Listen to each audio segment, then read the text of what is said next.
Wow, শেষ বয়সে মাহমুদুল্লাহর বিধ্বংসী ব্যাটিংয়ে রানের পাহাড় করেছিল বাংলাদেশ, যা দেখে উপস্থাপকের প্রশ্নের জবাবে মাহমুদুল্লাহকে নিয়ে একই বললেন তানজিদ তামিম। বিস্তারিত জানুন পুরো ভিডিওতে। সেন্ট কিটসের ওয়ার্নার পার্কে 3 ম্যাচ সিরিজের প্রথম ওয়ানডেতে টস জিতে ব্যাটিংয়ের সিদ্ধান্ত নেন বাংলাদেশ অধিনায়ক মেহেদী হাসান মিরাজ।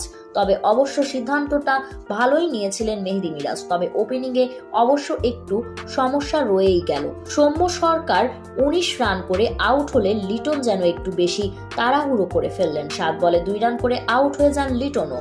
এরপর ব্যাটিংয়ে আসে মেহেদী মিরাজ তামিমের বড় পার্টনারশিপে ঘুরে দাঁড়ায় বাংলাদেশ। তামিম 60 রান, মিরাজ 74 ও সাইলেন্ট কিলার মাহমুদুল্লাহর ঝড়ো 50-তে 294 রানের বড় পুঁজি পেয়ে যায় বাংলাদেশ।